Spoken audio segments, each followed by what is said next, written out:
네, 비상계엄 사태가 발생한 지 84일 만인 오늘 윤 대통령과 정청래 법사위원장이 마지막 변론에 나서게 됩니다. 시간 제한은 따로 없습니다. 네, 관련 내용 포함한 정치권 이슈들 박민영 국민의힘 대변인, 박성민 전 더불어민주당 최고위원과 함께 짚어보겠습니다. 두 분 어서 오십시오. 안녕하십니까?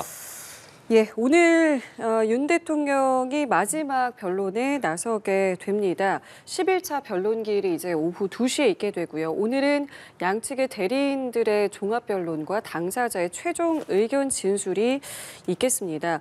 일단 오늘 이제 마지막 변론이 되겠는데 두 분께서는 지금까지 이 탄핵 심판을 지켜본 어떤 소회에 대해서 짧게 좀 말씀을 해주신다면 들어볼게요.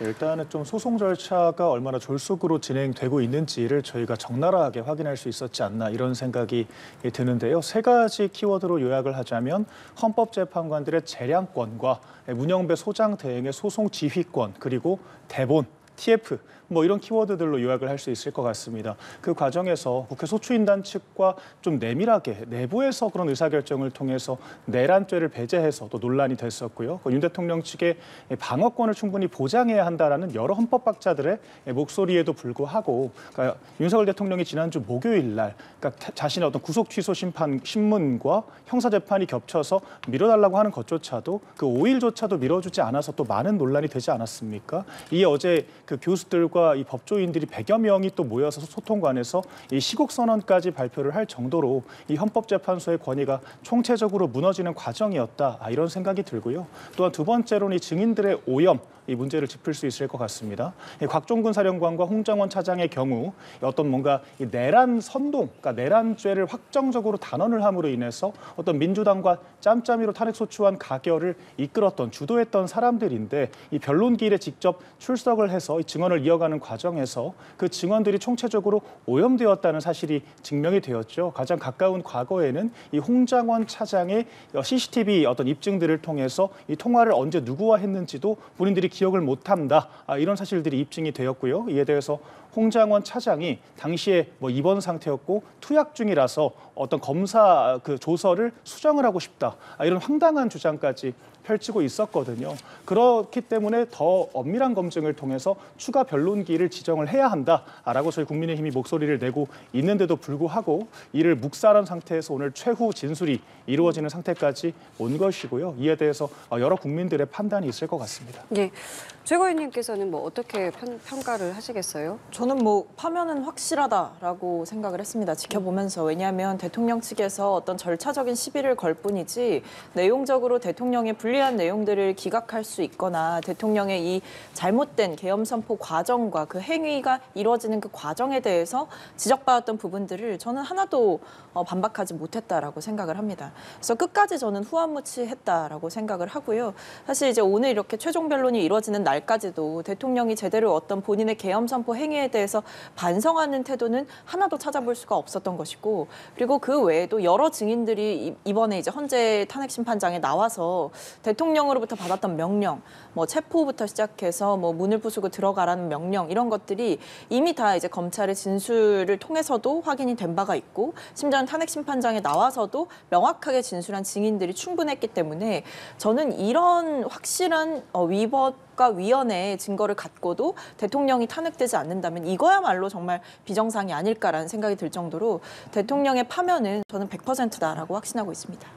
그리고 오늘 대리인단의 종합변론 후에 이제 최종 의견 진술에 어떤 내용을 각각 담을지도 관심이 쏠리고 있는데 윤 대통령 같은 경우에는 지난 주말은 물론이고요. 어제도 이제 대리인단하고 전략을 상의하면서 직접 유필로 작성을 했다고 하는데 어떤 내용이 담길지 예측하고 계십니까? 지금까지 했던 얘기를 반복할 걸로 생각이 되는데요. 뭐 경고성 계엄이었다. 그리고 국민에게 알리기 위한 계엄이었다. 이런 이야기들을 아마 하지 않을까 싶고 대통령의 주장 중에 굉장히 황당한 것은 이제 국가 비상사태를 판단하는 그 기준이 대통령에게 있기 때문에 이 대통령의 계엄 선포 행위는 사법 심사의 대상이 될 수 없다. 이런 주장을 계속 해왔잖아요. 아마 그런 대통령의 논리를 반복하는 자리가 되지 않을까 싶습니다. 그동안 얘기해왔던 부정선거라든지 이런 것들을 다시 한 번 더 얘기할 수가 있을 것 같고, 그러니까 경고성이었다, 절박했다, 이럴 수밖에 없었다라는 식으로 본인의 행위에 대해서 정당성과 당위성을 부여하는 내용이 주가 되지 않을까 싶은데 사실 그건 지금껏 우리가 다 지켜봐왔던 주장이고 그런데 그게 말이 되지 않는다라는 것은 모두가 아실 거라고 생각합니다. 대통령은 헌법 위에 있을 수가 없는 거고요. 헌법 정신을 수호하겠다라는 맹세를 하고 대통령 직분을 수행하는 겁니다.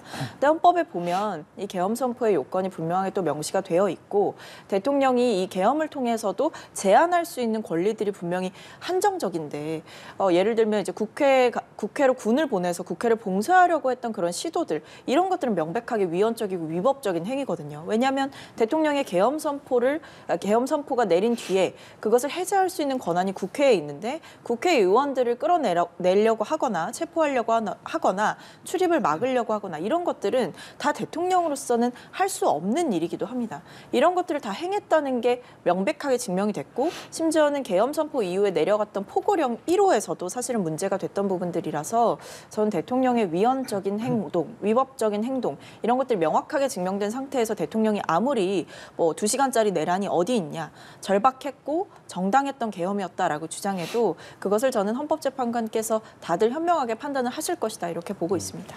윤 대통령 그동안의 주장과 크게 다르지 않을 것이다라고 말씀해 주셨거든요. 네, 일단 저 두 가지 측면을 짚어볼 수 있을 것 같은데요. 그러니까 기본적으로 대전략은 윤석열 대통령이 직접 그러니까 변호인단들조차도 제대로 알 수가 없다라고 전해질 정도로 좀 내밀하게 이루어지고 있다라고 하지 않습니까? 그렇기 때문에 제가 예단하기는 어려운 측면이 있지만 제가 생각했을 때 이 두 가지를 짚어주는 게 가장 좀 좋은 결과를 가져올 수 있지 않을까라고 생각을 하는데요. 일단 첫 번째로는 그간의 입장을 한 번쯤은 재확인할 필요가 있겠죠. 그러니까 기본적으로 어떤 야당의 입법 폭거에 의해서 행정부가 사실상 통치 마비 상태, 그러니까 대통령이 정상적으로 직무를 수행할 수 없는 상태였다라고 이야기를 하지 않았습니까? 그중에서 제가 가장 와닿았던 것은 내가 2년 동안 임기를 더 수행한다라고 해도 어차피 정상적인 통치가 불가능하다라는 대통령의 어떤 자조적인 그런 표현이 저는 상당히 기억에 남았다라는 건데 이제 그런 부분들이 국민들에게 충분히 전달이 돼서 대통령의 지지율과 어떤 국민의힘의 지지율이 이 탄핵이라는 초유의 사태에도 불구하고 일정 이상의 유지되고 있는 그런 양상을 보이는 게 아니겠습니까? 그러니까 그런 부분들을 설명을 해주시되 그럼에도 불구하고 대통령께서도 이게 고도의 통치 행위였지 비상계엄 그 자체를 실현시킬 목적은 없었다라고 하신 만큼 그럼에도 불구하고 이 비상계엄을 통해서 벌어진 이 여러 가지 사태, 그러니까 국민들이 민주당의 패악을 어떤 민주당의 모순을 부조리를 알게 된 측면도 있지만 어떤 대외 신인도라든지 경제 등에 미친 어떤 국민들에게 심려를 끼친 부분들에 대해서는 조금은 전향적인 목소리를 내주는 게 전 좋겠다라는 생각이 기본적으로 들고요. 또한 이 두 번째는 이 고도의 통치행위였다라고 주장을 하고 있지 않습니까? 그런 만큼 어떤 기각이 된다라고 하더라도 그 대통령의 거취에 대해서 스스로 고민을 하겠다, 스스로 결단을 하겠다라는 메시지를 주는 것도 저는 효과적인 어떤 변론 방식일 거라고 생각을 합니다. 왜냐하면 이게 만약 대통령이 그 탄핵 심판이 기각이 됐을 때 임기를 계속해서 수행을 하겠다라는 강력한 의지만 보였을 경우에는 헌법재판관들 입장에서는 이게 어찌 보면 비상계엄에 대한 면죄부를 준다라는 이 심적 부담이 커질 수가 있는 거거든요. 그렇기 때문에 기각의 가능성을 조금이라도 높이기 위해서는 선출직인 대통령이 국민의 지지를 기반으로 자신의 거취를 스스로 어떤 개헌 등의 방식을 통해서 결정을 하겠다라고 이야기를 하는 게 효과적인 방식이 될 수 있거든요. 그렇다라고 하면 이 선출직 대통령을 이 비선출직 헌법재판관 8인이 이런 여러 가지 절차적인 논란에도 불구하고 이 물리적으로 임기를 단축시키는 게 과연 바람직한가에 대한 의구심이 더욱 커질 수밖에 없고 이 헌법재판관들의 고심이 더 커질 거라고 생각을 합니다. 또한 그렇게 된다라고 했을 때 저희가 만약에 이 탄핵 인용이라는 결과를 맞게 된다라고 하더라도 이 대통령이 주장했던 이 야당의 부조리와 불합리함을 알리기 위한 목적이었다라는 기승전결이 완성됨으로 인해서 저희 국민의힘이 좀 활동할 수 있는 반경, 그러니까 그런 그릇도 더 넓어지는 거라고 저는 생각을 하고요. 그런 측면에서 이 플랜 A와 B를 모두 고려를 했을 때 좀 윤 대통령이 스스로 그런 전향적인 입장을 고민을 하지 않을까라고 저는 예상을 해봅니다. 알겠습니다. 어떤 메시지를 낼지 이렇게 주목이 되고 있고 국회 측 최후 진술은 정청래 국회 법사위원장이 하게 됩니다. SNS로 최종 변론에 들어가면 좋을 내용을 국민들에게 써달라고 모으기도 했거든요. 어떤 내용을 담겠다라는 걸로 보면 되겠습니까?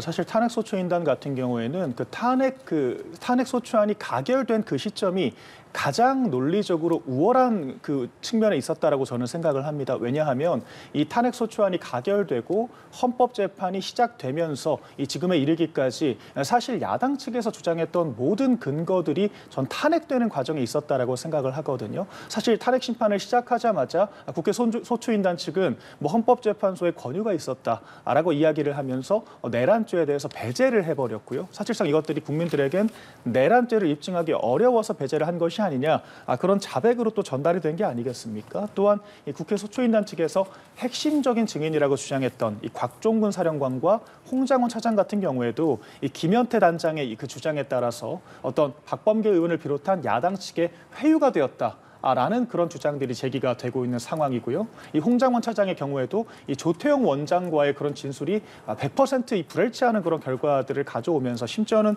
이 홍장원 차장이 주장했던 메모가 이 박선원 의원에 의해서 작성된 게 아니냐, 그런 필적 감정 결과까지 어제 공개가 되지 않았습니까? 이런 상황이기 때문에 사실 저는 정청원의 국회 소추인 단장이 좀 적합한 논리를 찾을 수가 없어서 오히려 대국민 호소를 한 것이 아닌가, 그런 생각이 들고요. 그래서 지금까지 변론기를 지켜봐 왔을 때 국회 소추인단 측의 논리는 강화되는 것이 아니라 탄핵되어 오는 과정에 있었다. 저는 그런 좀 구도를 반복하지 않을까라고 조심스럽게 예상을 해봅니다. 어떻게 예측하고 계세요? 네, 근데 일단 예측하기 전에 한 가지 말씀드릴 거는 헌재가 이제 내란죄 철회를 권유했다라는 말씀을 반복적으로 주시는데 그 부분에 대해서는 헌재가 그런 바가 없다, 사실과 다르다라고 반박한 바가 있었고 국회 측 대리인단에서 좀 불필요한 실언이 있었다라고 인정을 하기도 했기 때문에 그 부분은 저는 이미 이제 사실관계가 정리가 된 것이다. 그리고 한 가지만 더 말씀드리면 이 내란죄를 처리할 수 있느냐 없느냐에 대해서도 아무리 국회 측에서 의견을 낸다라고 하더라도 그 판단은 헌재에서 또 자율적으로 할 수가 있는 부분이기 때문에 그 권한은 헌재에 있다라는 말씀을 먼저 드리겠습니다.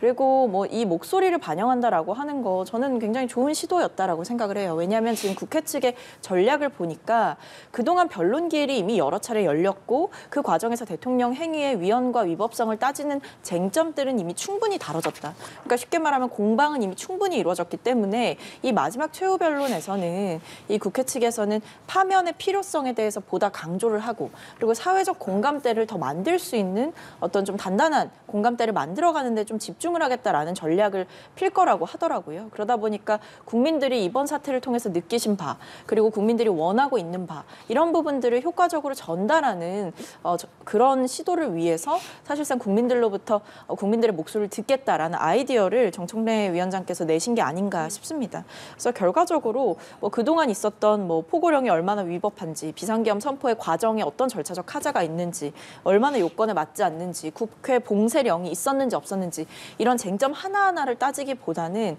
대통령의 파면이 왜 지금 이 상황에서 얼마나 필요한 일인지에 대해서 한 번 더 강조하는 자리가 되지 않을까 싶습니다. 예, 알겠습니다. 그리고 오늘 최후 진술의 변론 시간이 무제한인 점도 눈길을 끕니다.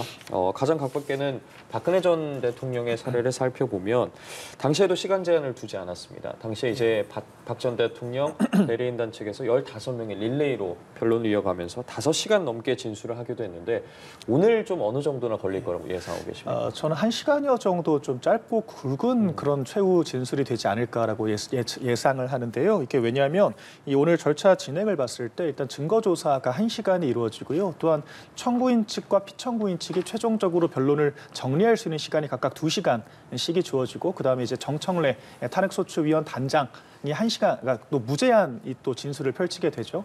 그 뒤에 윤석열 대통령의 진술이 이어지는 상황이기 때문에 사실 밤늦게나 되어서야 윤석열 대통령이 진술을 시작할 수 있을 것으로 보입니다. 그러니까 이런 상황에서 사실 앞단에 거의 지금까지 쟁점이 되었던 상황들은 거의 다 정리가 될 거라고 생각을 하거든요. 그렇기 때문에 좀 윤석열 대통령은 좀 오로지 좀 자신의 그런 진술을 강화할 수 있는, 자신의 논리를 강화할 수 있는 좀 대국민 호소문 형태의 진술이 되지 않을까라고 저는 생각을 하고 그 구성 자체도 아까 말씀드렸듯이 이 첫 번째는 이 지금까지의 과정을 정리하면서 왜 이런 비상계엄이라는 다소 극단적인 선택을 할 수밖에 없었는지에 대해서 어필을 또 하고 이 두 번째로는 그래서 앞으로 대통령 스스로 어떤 식으로 자신의 거취를 결정을 하겠다라든지 뭐 아니면 개헌 등을 통해서 앞으로 좀 개혁적인 그런 방향을 밟아 나가겠다라든지 등의 방식을 통해 이 헌법재판관들이 기각 가능성에 더 무게를 둘 수 있는 좀 그런 여지를 열어두지 않을까라고 저는 생각을 해봅니다. 짧고 굵게 최후 진술이 이루어질 것 같다라고 말씀해 주셨는데 동의하십니까? 어느 정도나 걸릴까요?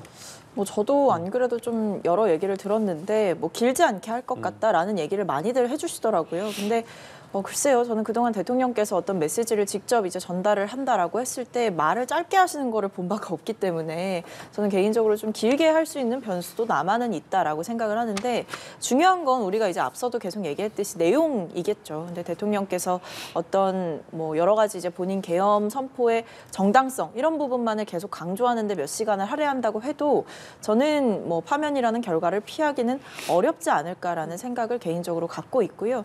국회 측에서는 아마 앞서 말씀드렸듯이 이 공감대를 만들어가는 사회적인 공감대와 이 탄핵 심판의 의미 그리고 대통령 파면의 의미에 대해서 짚어보는 그런 부분에 초점을 맞출 것이기 때문에 아마 대통령 측에서는 하고 싶은 얘기가 많아도 그것이 대통령의 의도대로 잘 전달될 리는 만무하고 길게 얘기하든 짧게 얘기하든 저는 들어가야 되는 부분은 명확하다라고 생각을 하는데 두 가지입니다. 첫 번째는 일단 사과를 제대로 하셔야 된다고 생각합니다. 그동안 계엄 선포에 대해서 불안하게 해드려 죄송하다라는 어떤 사과 아닌 사과는 있었지만 계엄 선포가 잘못됐다라는 바에 대해서는 인정한 바가 없었는데 그 부분에 대해서 짚어주셨으면 하고요.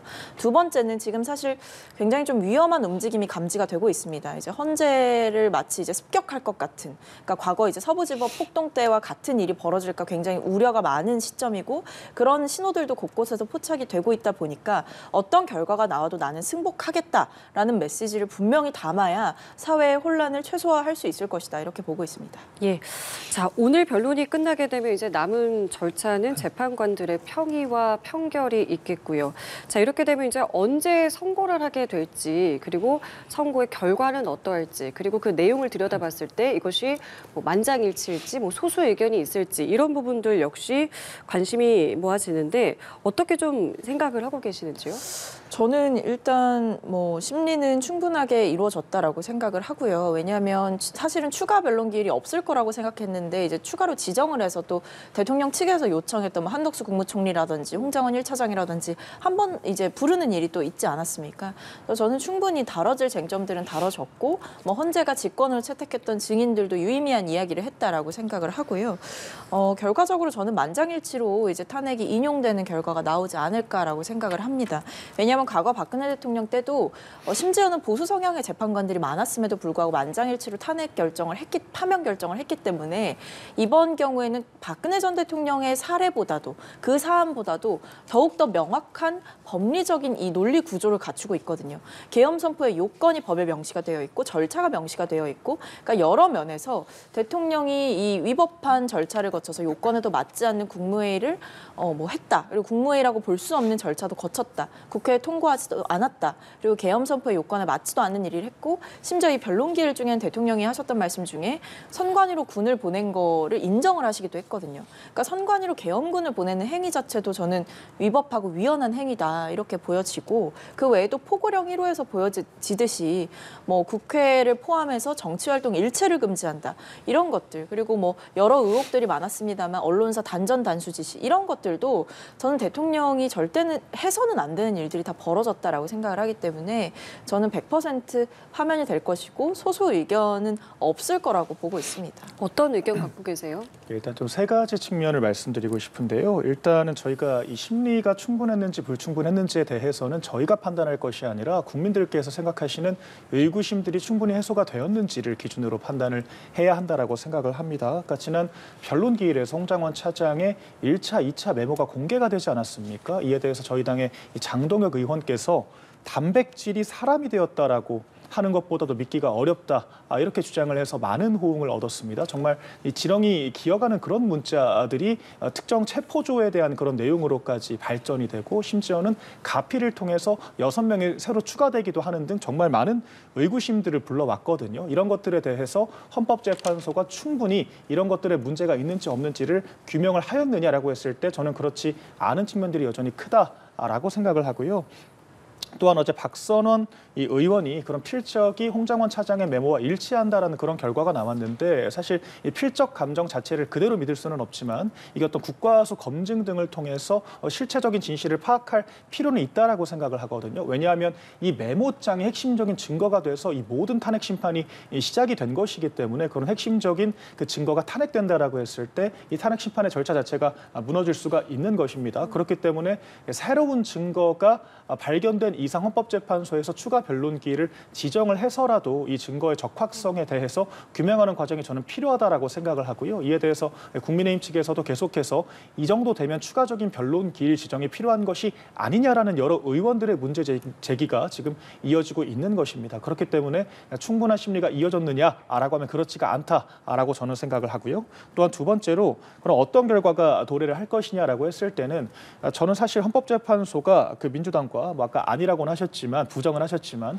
여전히 깜깜이로 재판을 진행하고 있는 게 아니냐라는 의구심들은 계속해서 있는 상황이고 결과적으로 내란죄를 배제하고 이 쟁점을 네 가지로 좁혀버리지 않았습니까? 사실 이런 것들은 네 가지 쟁점만 살펴봐도 충분히 이 파면 사유가 될 수 있다라는 소위 답정너식 재판이 될 수 있다라는 의구심을 불러올 수 있는 것이고요. 그렇기 때문에 헌법재판소가 특히 문영배 소장 대행을 필두로 해서 인용을 전제로 재판을 진행하는 것이 아니냐라고 했을 때 저희가 아무리 불합리성과 이 증거의 탄핵을 주장을 해도 여전히 그런 방향으로 헌법재판소가 가고 있는 게 아닌가라는 생각이 들지만 여전히 지지율이 유지되는 선출직 대통령을 비선출직 헌법재판관 8인이 파면 결정을 하는 것이 과연 국민통합에 기여할 수 있을 것이냐에 대한 의구심은 계속해서 남아있을 것이라고 생각을 합니다. 또 마지막으로 이 파면과 기각 여부를 떠나서 이 몇 대 몇의 결과가 나오는지도 중요하다라고 생각을 하거든요. 사실 지난 박근혜 대통령 탄핵 당시에도 이 8대 0의 만장일치 결과가 나왔는데도 불구하고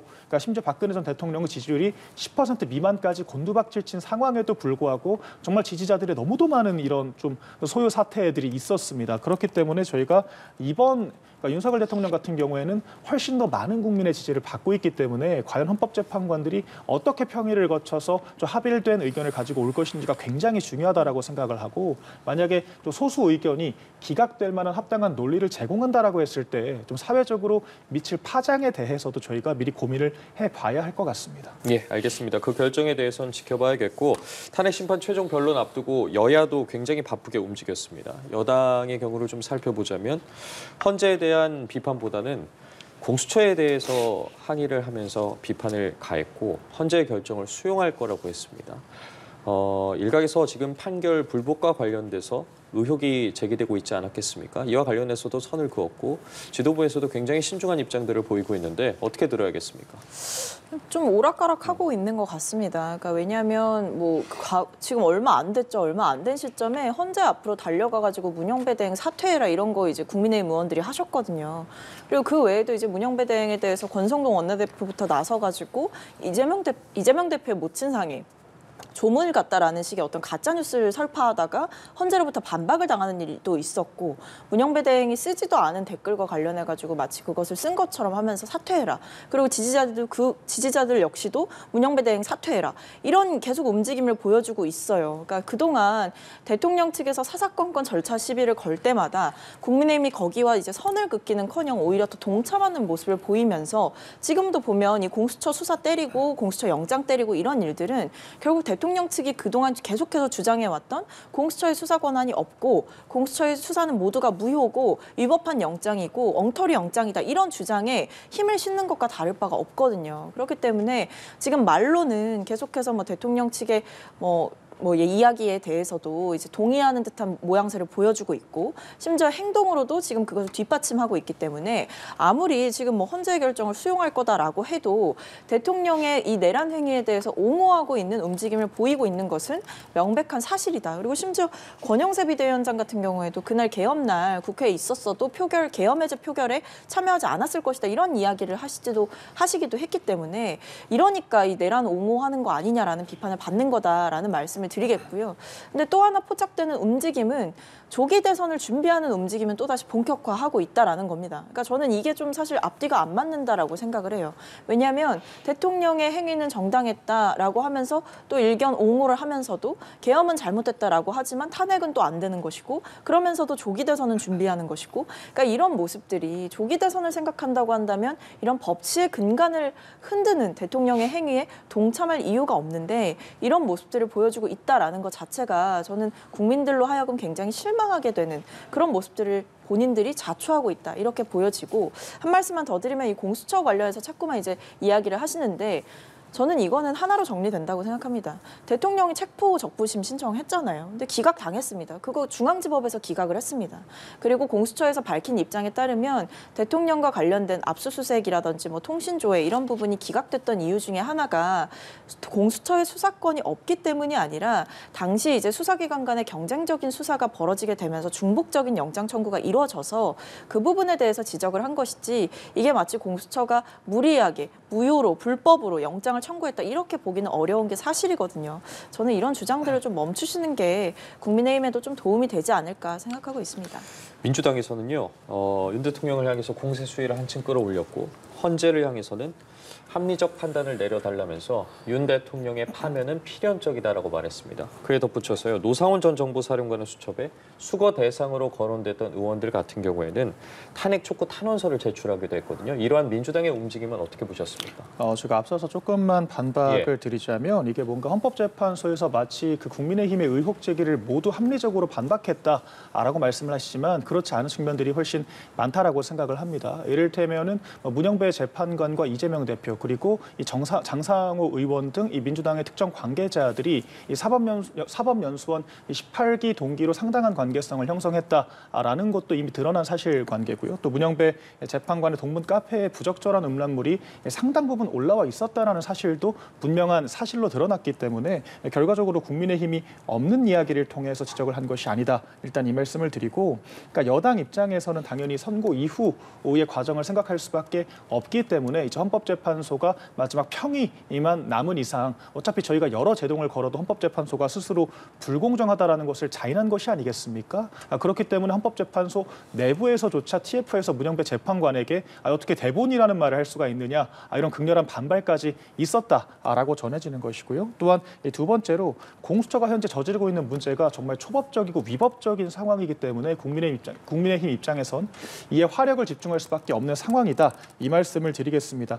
영장 기각 사실을 국민들께 알린다라는 것은 정말 큰 의미가 있는 거거든요. 사실 이재명 대표 같은 경우에도 이 구속영장이 기각되자 마치 죄가 없는 것처럼 국민들에게 알려지게 되고 검찰 측 입장에서도 어떤 영장을 재청구하는 것이 아니라 불구속 기소로 전략을 선회할 수밖에 없는 그런 여론의 압박을 느낄 수밖에 없었던 게 아니겠습니까? 만약에 공수처가 이렇게 최대 16건까지 기각이 되었다라고 하는 이 영장 기각 사실을 국민들께 알렸다라고 하면 과연 공수처의 수사권 문제에 대해서 여론이 납득을 했을 것이냐라고 하면 그렇지 않을 것이다라는 게 합리적인 판단인 것인데 공수처가 이것을 숨겼다라는 것 그 자체로 엄청난 문제라고 생각을 하고요. 또한 이것을 중앙지법에서 서부지법으로 영장 청구 주체를 바꾸는 상황에서 이 과정을 법적으로 절차적으로 명시하지 않았다라고 하면 이것은 심각한 법적 문제가 될 수도 있는 것이기 때문에 또한 이것이 윤석열 대통령의 형사 재판과 계속해서 이어지는 문제 아니겠습니까? 결부되는 문제라는 점에서 저희가 지속적으로 문제 제기를 해 나가야 할 부분이라고 생각을 합니다. 또한 이 민주당 측에서는 이 질문하신 것처럼 저희가 마치 그 내란의 증거들을 다 부정하기만 한다, 정말 억지를 쓴다라는 식으로 얘기를 하시지만 저희가 여러 가지 증거를 통해서 입증을 해온 과정이거든요. 그러니까 홍정원 차장의 메모에 대한 그런 증거의 적합성과 어떤 그런 CCTV 같은 다른 새로운 사실관계들을 통해서 이 과거 증언들이 이 어긋나는 불일치하는 측면들을 저희가 충분히 입증을 했기 때문에 근거를 통해서 이야기하고 있다라는 것이고, 마찬가지로 민주당 역시 뭐 탄원서나 대국민 호소를 할 것이 아니라 정말 적확한 증거들을 통해서 윤석열 대통령의 이런 법률적인 문제, 이 중대한 헌법 위반에 대해서 입증하는 과정이 필요할 거라고 저는 생각을 합니다. 알겠습니다. 자, 이렇게 오늘 윤 대통령의 변론 기일이 있는 과정에서 내일은 또 마침 이재명 대표의 선거법 위반 혐의 항소심 변론도 마무리 짓게 되는 결심 공판이 열리게 됩니다. 이렇게 되면 이제 선고만 남겨두게 되는 건데요. 뭐 선고가 이르면 다음 달 중에 내려질 것이다. 뭐 이런 관측들도 나오고 있는 상황에서 어쨌든 지금 관심은 그래서 1심 결과가 유지될지 여부 아니겠습니까? 두 분께서는 어떻게 좀 이 부분들을 또 보고 계시는지도 듣겠습니다. 기본적으로 1심에서 원래 검찰이 그 청구를 했던 형량은 벌금형이었는데 그것을 아득히 뛰어넘는 집행유예기는 하지만 실형이 선고된 상황 아니겠습니까? 그만큼 재판부가 이재명 대표의 어떤 위법성에 대해서 정말 중대하게 평가를 하고 있다라는 것을 엿볼 수 있는 지점이었는데요. 그런 측면에서 2심에서 다소간의 결과의 변화가 있다라고 하더라도 그것이 피선거권 박탈령을 피할 정도는 아닐 것이다라고 저는 개인적으로 생각을 하고요. 사실 좀 본격적으로 허위 사실들을 유포하면서 자신의 사법 리스크를 회피하려고 하는 것이 이재명 대표가 아닌가. 저는 그런 생각이 드는 것이 사실 이번에도 재판을 진연시킬 목적으로 이 허위 사실 공표죄를 처벌하는 나라는 우리나라밖에 없다. 사실 이런 가짜 뉴스를 또 유포를 하지 않았습니까? 그 발언이 있은 직후에 이 민주당 측에서 국회 도서관 측에 이 후행적으로 이것들을 판단을 받아봤을 때 영미권에서는 허위 사실 공표죄를 오히려 상대방에 대한 허위 사실 명예훼손죄보다도 중하게 처벌을 한다라는 사실이 증명이 된 것이고요. 또한 최근에도 과연 대통령이 당선이 됐을 때 이 과거에 기소가 된 이런 사건들에 대해서 재판이 중단되느냐에 대해서 이재명 대표가 중단된다라고 보는 것이 다수설이라는 정말 근거가 없는 주장을 내놨습니다. 단언적으로 내놓은 것인데 2017년 홍준표 현 시장이 당시 후보로 출마를 할 당시에 2심 무죄를 받고 대법원 판결을 앞두고 있는 상황이었거든요. 이때 한 언론사에서 여러 헌법학자들을 대상으로 설문을 진행한 결과 10명 중에 7명이 심지어 그중에서는 그 민주당 측에서 여러 그 주장들을 펼치는 진보학자들도 포함되어 있었는데 10명 중 7명이 불소추 특권에도 불구하고 재판이 계속 진행되어야 한다라는 의견을 내놨고요. 10명이 만장일치로 만약 그렇게 해서 피선거권 박탈령이 확정됐을 시에는 대통령직에서 물러나야 한다라고 이야기를 했습니다. 그렇기 때문에 불소추 특권이라는 것은 이 대통령 직무 과정에서의 애로사항을 제거하기 위해서 있는 것이지 이 과거에 여러 범죄를 저지른 사람이 면죄부를 받을 수 있도록 하기 위해서 제공하는 것은 아니라는 것이 학계의 의견인 거거든요. 그렇기 때문에 이재명 대표가 2심에서 유죄를 받고 정말 정말 행운스럽게도 3심 이전에 대통령 선거를 치른다라고 하더라도 정말 이 집권 이후에 불안정한 상황이 계속될 수밖에 없다라는 것이고요. 이재명 대표에 대한 이 사법 리스크 공세가 그치지 않는 상황에서 과연 정상적인 통치가 가능할 것인지에 대해서도 저희가 여러 의견들을 나눠봐야 한다라고 생각을 합니다. 예, 어떻게 보고 계세요?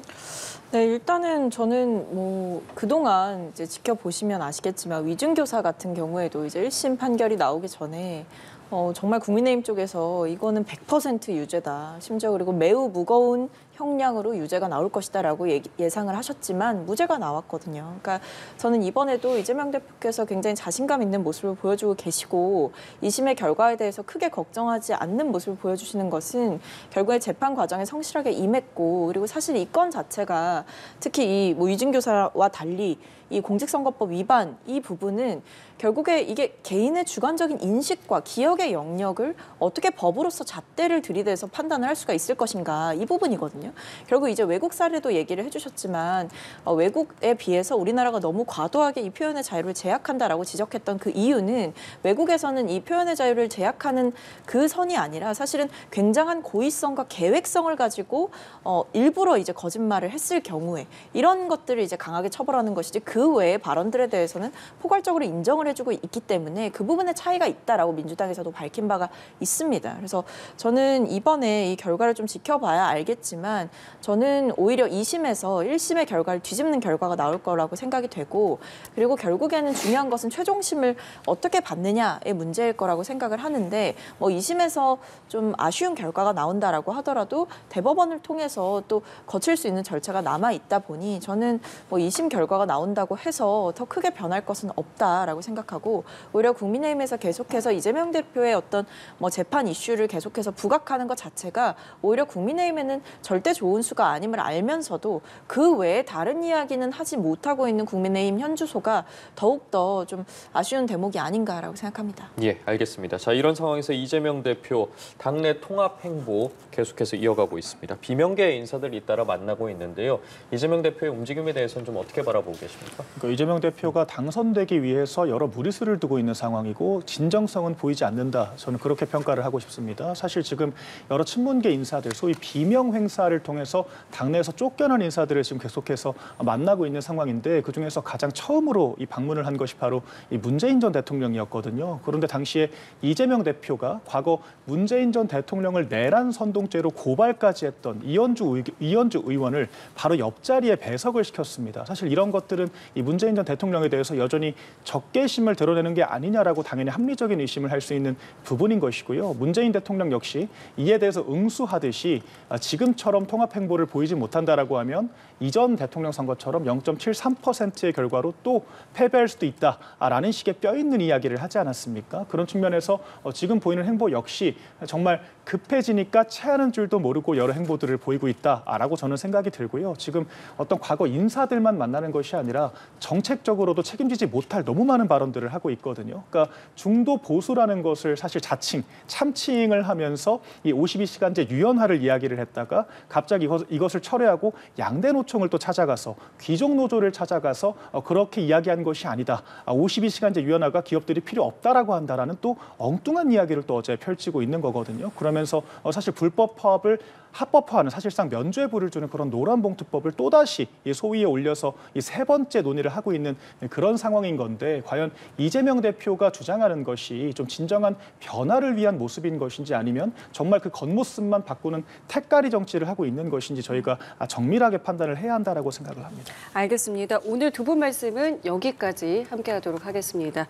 오늘 박민영 국민의힘 대변인, 박성민 전 더불어민주당 최고위원과 함께했습니다. 두 분 감사합니다. 고맙습니다.